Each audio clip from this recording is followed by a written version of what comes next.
So, Kevin Early, you are a professor of criminology here at the University of Michigan, Dearborn. Yes. I was so excited, really, to be able to chat with you because, as you know, the new film Joker is coming out in theaters this weekend.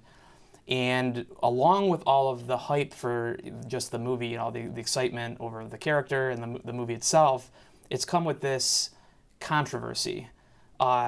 What are your thoughts, just general thoughts, on the controversy surrounding this film in terms of the violence and the depiction of violence and the possibility of, copycat crimes? I guess, what's your initial reaction to this whole thing?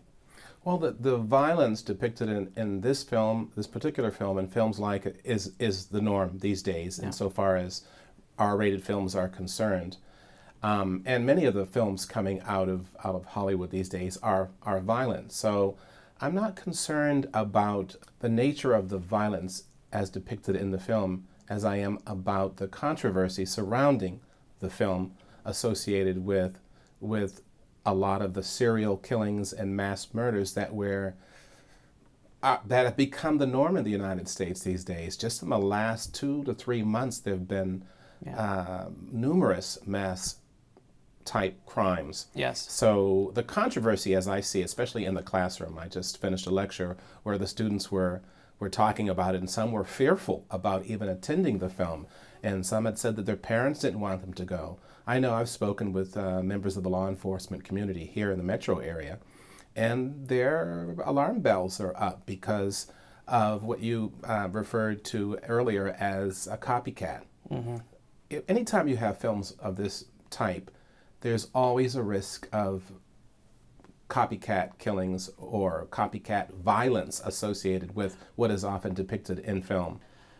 What's the psychology behind that sort of thinking? Is it like, the horse before the carriage kind of thing? Is the hype that gets surrounded about these movies, is that what makes these people who do, like the person in Aurora who went into the movie theater, are they doing this because the hype around the movie is creating all this attention around it, so now people jump into this mix, or is it more just the actual violent content of the film? Does that make sense? It does make sense, Tom. I don't think it's the violence is associated with the tenor of the film. I think a lot of these characters are a reflection of the greater society. And I think before we came on the air, I mentioned how the Art Fleck character is in every one of us. Every one of us has that potential. The Joker, yeah. Yeah, the Joker. Yeah. And so if you look at the character, this character is no different from what is often experienced by young ones in school. The bullying, the harassment, the aggressive adult role models at home, inconsistent parenting. This has become the norm in terms of family modeling with children. And I think you mentioned the Aurora shooting. Mm-hmm. Well, that kid, the young man who, I've forgotten his name, who actually shot up the theater there, had some psychological problem. He was already in treatment and counseling, which brings me to an important point that I want to raise, that so many people associate mental illness with these types of crimes and the criminality.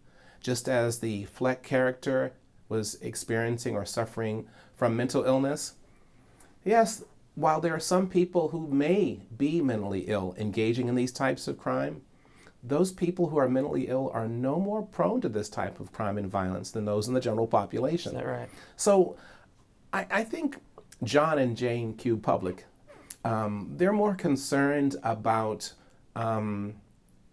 the fact that we don't know who the Art Flecks are in our neighborhood. Sure. This is the greatest fear that people have as regards serial rapists, serial killings, mass murders. We do not know, and we're often mortified when we discover that this is a person that comes from a well-to-do family like the Unabomber. Yeah. Or this is a person who is well educated like Ted Bundy. Or the person who could be the clown like Wayne Gacy. Yeah. Okay? Yeah. We're mortified because these people are, in appearance, all American, types. Or more recently, the shooter in Las Vegas, where A millionaire. yeah, and they just decided that they didn't really know why he did it. I mean, that was basically what they had came up And with. we still do not know what the motivation is, Yeah. primarily because of the malefactor, the person who did the shooting. Imagine if we now profile of a mass murderer as a millionaire, white male. Right. When in reality, the profile of a mass murderer or a serial killer is often the white male who is disenfranchised from a very early period in their life straight through to adulthood. Mm-hmm. You mentioned that it usually is a white male. And you said something very interesting to me off camera. Would you share kind of the thought pattern behind that? Of course, we often, when we think of street crimes, we don't think of Martha Stewart, who is, by the way, a convicted felon. Sure. Right? But a billionaire. Sure. So we don't. Our image of the serial killer or the rapist or the street criminal is not someone who is well-to-do. It's always someone who is poor, disenfranchised, as I mentioned. In this case, we already know that black kids grow up institutionalized from birth. Yes. We know that poor Latino kids grow up institutionalized from birth. But they are also disenfranchised from a very early age in their lives. But because it's normative within those communities, they are somehow not impacted in the same way white children are impacted by being disenfranchised or not conforming to middle class measuring rods. Sure. And that, that control that is so often invasive in the black community, in the Latino community, in the Asian community, is not operating in the white community because the controls are designed to protect and shield and buffer those communities as opposed to the other communities. And this has some bearing. I've worked with some in my career as a criminologist. I've had an opportunity to work with some serial killers in Brazil and some mass type criminals in the United States.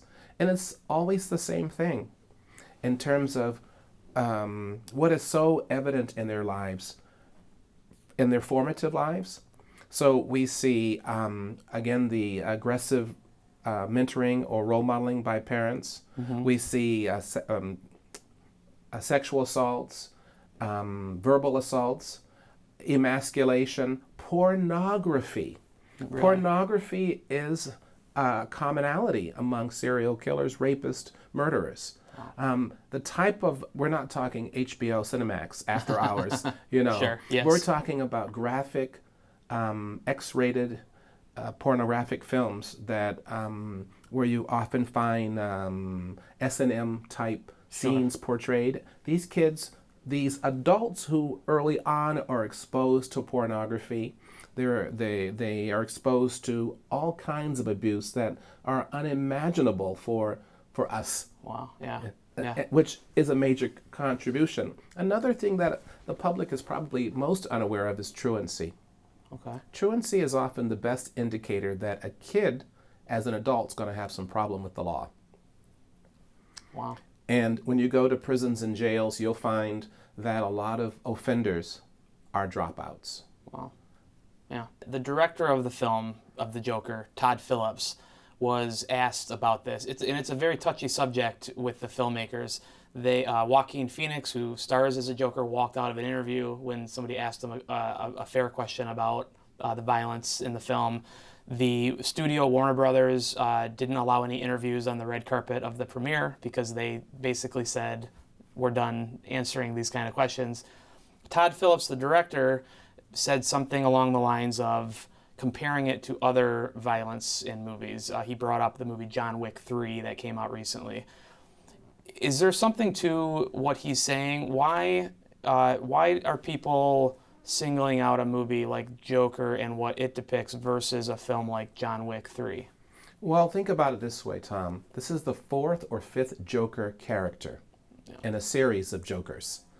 And we're a long way from the Bruce Wayne original 1960, 70 Joker. Baron Powell. Yeah. This film is rated R. Yeah. And the types of scenes I believe are depicted are much more graphic than the PG-13 of its predecessor films. Sure. Okay, so I think that's what people are responding to. The fact that there are a lot of violent films coming out of Hollywood's basket. Yes. This should be like no other film, R-rated or otherwise. Violence is violence. It's what the public wants in reality. And that's an interesting thought too. You know, everybody knows we could have a whole separate series on just gun violence alone in America's, you know, obsession with guns versus other countries, the amount of gun violence here.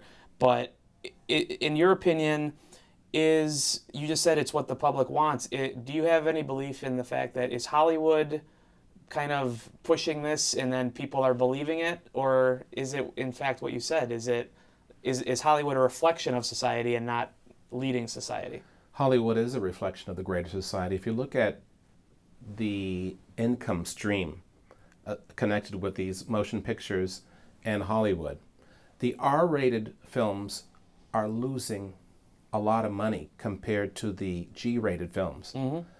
Hollywood grosses the most from G-rated films compared to R-rated films. You think if you're a businessman or woman, you think, well, I get more income from G. Why aren't there more G-rated films? Yeah. It's because the public is not crying for more G-rated films. Yeah, I see. They really want demand. to see the demand to consume. The greater the demand to consume, the greater the market for these films. Does the more violence in films then, do you feel like it does then lead to more violent behavior in society? That's a question right now that psychologists and criminologists, psychiatrists, they're all looking at the impact of films and games, video games. Mm-hmm. We've already seen right now the impact. There's enough research on video games and violence to show that there is some connection between the two. Okay. And we're now exploring the same regarding motion pictures. Yes, there are some malefactors, some criminals that will say, I saw this film, or I played this game. Mortal Kombat, for example, is one that's often cited by killers. Yeah. Really? It's often cited that they played that game around the clock, some 8, 9, 12, 15 hours a day playing the same game or games. So those games desensitize individuals to the type of violence that frightens us. You know, as I said today in today's lecture, I talked about how this character, everybody's upset about the character, upset about the rating, but we're all motivated by different things. Motivate us regarding crime and violence. There's a bit of an art flex in every single one of us.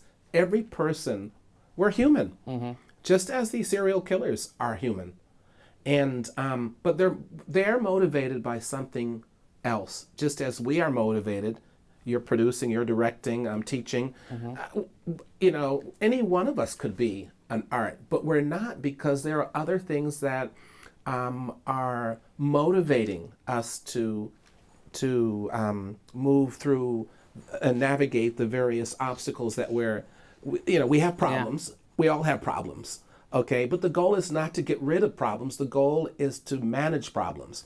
These individuals aren't managing problems. Their problems are exacerbated by the behavior or by the calling they may think that they have, the vision or the mission they may think they have. As this character in this film he's on a mission. Yeah. Okay. Yeah. Here's voices, right?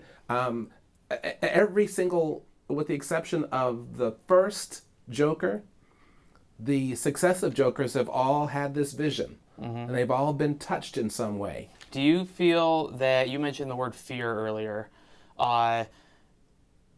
should in today's society, with the school shootings and all of the other violence and it's, the polarization politically of people, do you feel like people should be fearful? This is a real thing. You said law enforcement is responding to this. Is that just the world we live in right now? Like, you should plan on, if you go to a movie theater, you might be putting yourself in a situation where something like this might happen?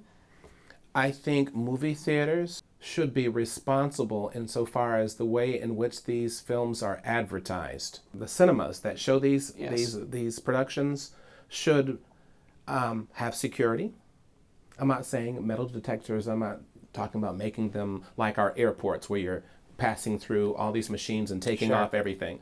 I'm not suggesting that, but I think that the public needs more awareness about the relationship between violence and what we see through these images.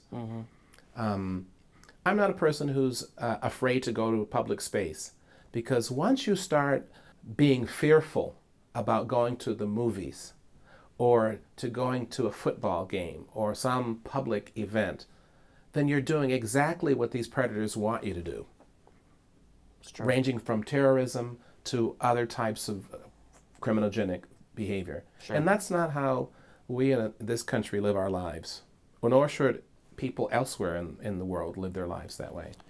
We talked slightly about copycats earlier.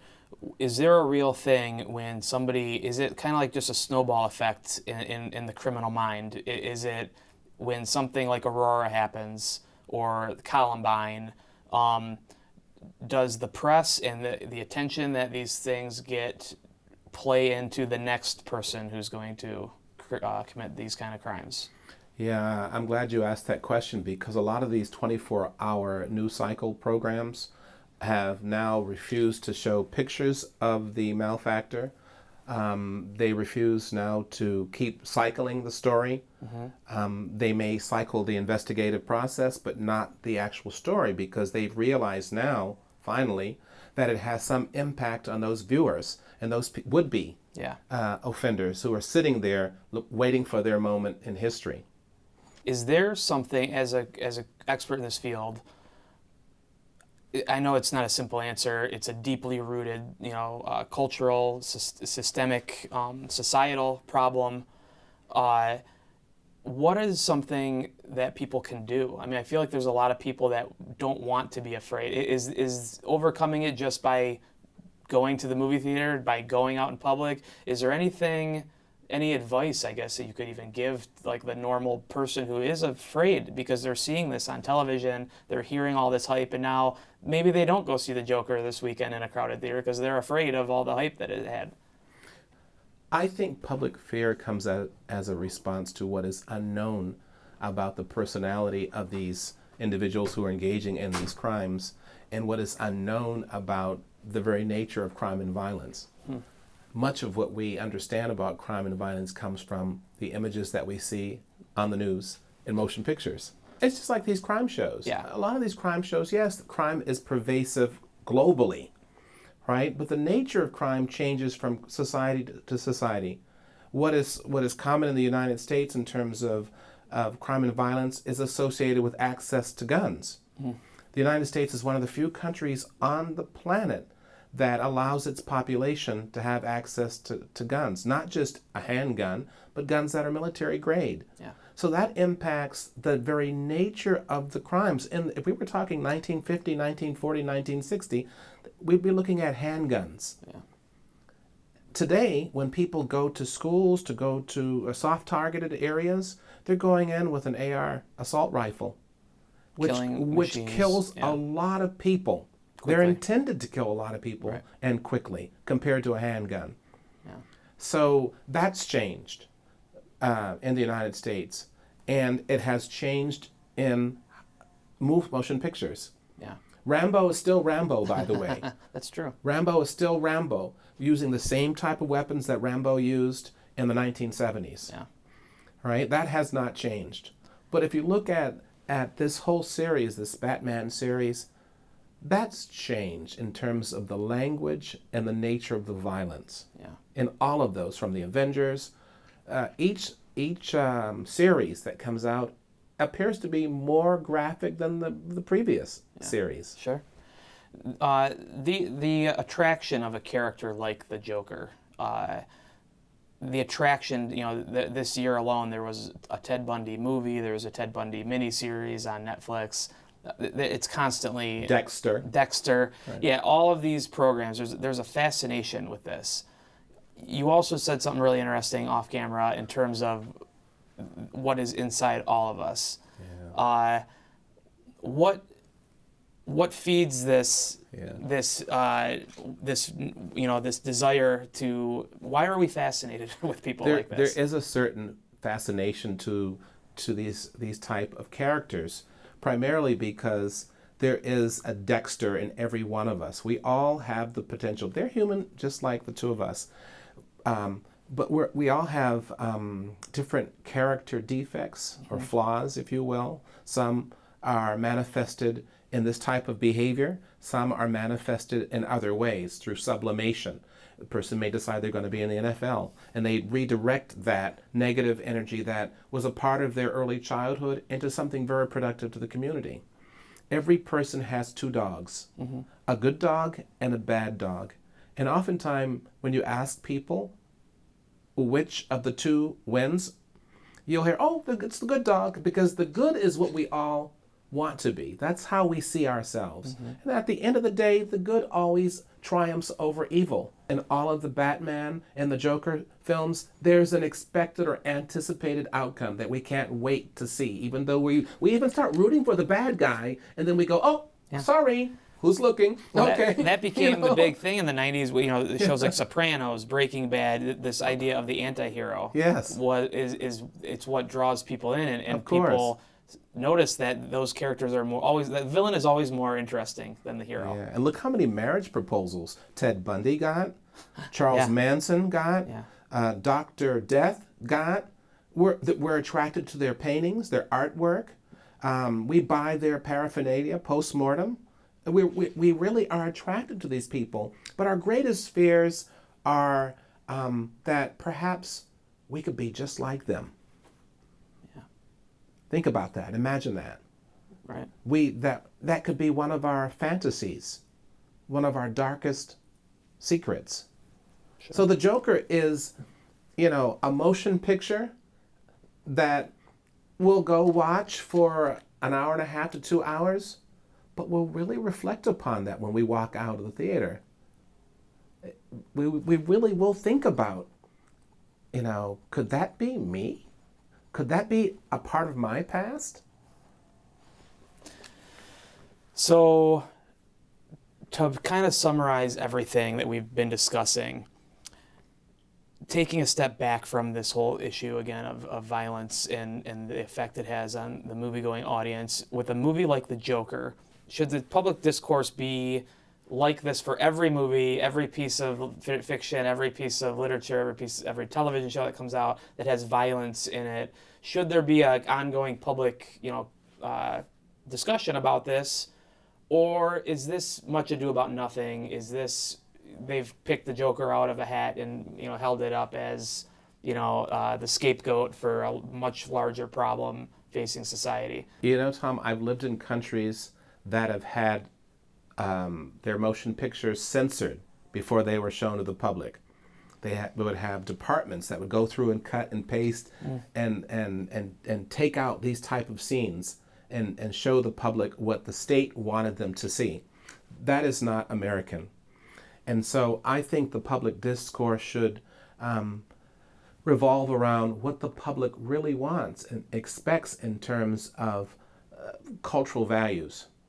If American culture is a culture of violence, then this is just another movie.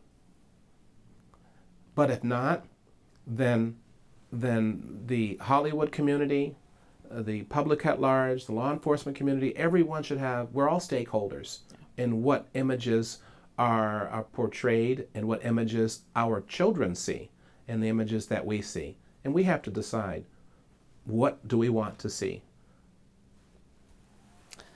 Kevin Early, thank you so much for talking with me today. This has been fascinating for me. Thank you. And just thank you very much for your time, Thank sir. you, Tom. I All right. appreciate it.